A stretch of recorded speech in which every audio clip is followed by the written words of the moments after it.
Bienvenue à toutes et à tous pour notre analyse des sources autour du Ballon d'Or 2024. Bonjour à tous. La 68e cérémonie qui s'est tenue fin octobre à Paris.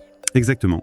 On va s'appuyer sur pas mal de sources, l'article Wikipédia qui est très complet, mais aussi des articles de presse, 80 minutes, VOA Afrique, d'autres, qui analysent un peu les votes, les réactions. Notre but, c'est vraiment d'extraire les infos clés, les points importants de cette édition. D'accord. Et pour commencer, le truc qui frappe tout de suite, c'est que pour la première fois depuis 2003, donc 21 ans, Oui, c'est énorme. ni Messi ni Cristiano Ronaldo n'étaient nommés chez les hommes.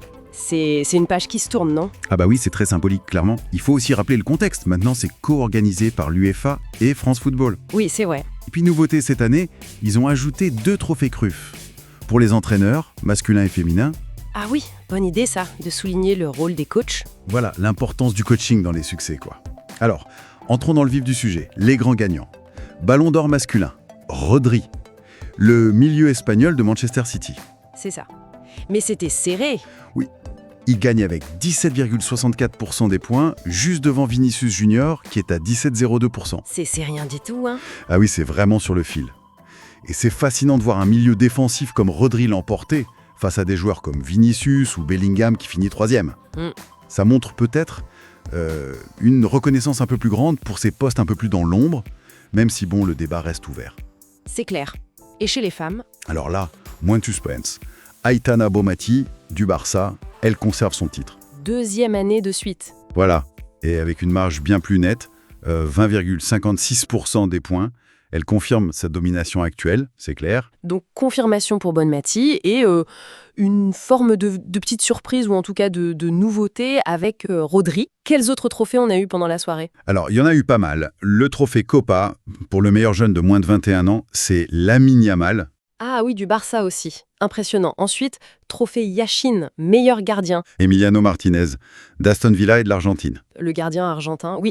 Et puis un truc assez rare, le trophée Gerd Müller du meilleur buteur, il est partagé. Ah bon ? Entre qui ? Entre Harry Kane du Bayern et Kylian Mbappé, qui était au PSG puis au Real. Ils ont marqué 52 buts chacun. 52 buts. Énorme. Ok, et le prix Socrate ? Il revient à Jennifer Hermoso pour son engagement, son combat pour l'égalité des sexes. Très important, oui. Et donc, les fameux nouveaux trophées Cruyff pour les coachs. Alors, les premiers lauréats sont Carlo Ancelotti, du Real Madrid, Logique, vu leur saison. et Emma Hayes, qui était à Chelsea et qui est maintenant sélectionneuse des États-Unis. D'accord. Et les clubs de l'année ? Sans surprise, le Real Madrid côté masculin et le FC Barcelone côté féminin. Mais, Mais...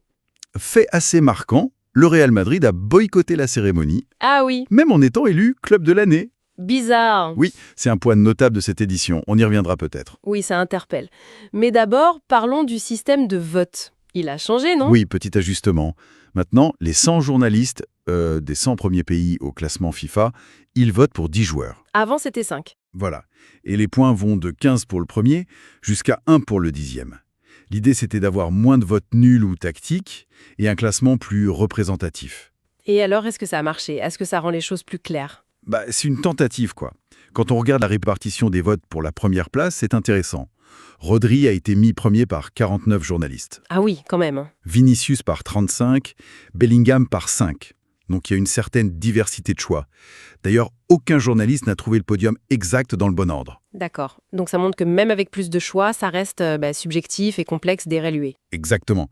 Ça n'élimine pas forcément les discussions, les débats sur qui méritait quoi. Justement, ces débats sur la crédibilité ils reviennent chaque année, non ?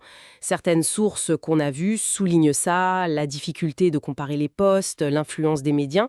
Tout à fait. Le boycott du Real, ça pourrait être lié à ça, une forme de protestation ? C'est une interprétation possible, oui. Les critiques habituelles sur la subjectivité, elles ressortent, nos sources en parlent, s'en comprennent partie, bien sûr. Bien sûr.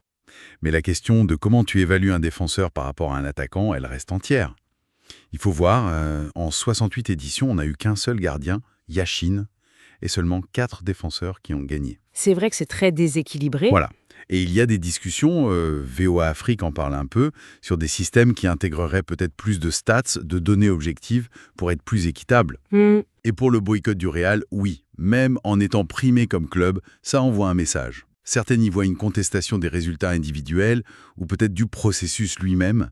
Ça ajoute une couche de complexité, quoi. D'accord. Donc, si on résume cette édition 2024, Rodri et Bonmatís sont des grands lauréats. C'est la fin symbolique de l'ère Messi-Ronaldo dans les nominations. C'est ça. On a les nouveaux trophées pour les coachs, un système de vote ajusté. Mais toujours ces débats de fond sur la nature même du Ballon d'Or. C'est tout à fait ça. En fait, analyser le Ballon d'Or, ses règles, ses gagnants, ses polémiques, c'est un peu regarder le football moderne dans un miroir. C'est une bonne image. Un mélange de performance sur le terrain, de comment on raconte les histoires médiatiques et bien sûr de la passion des fans.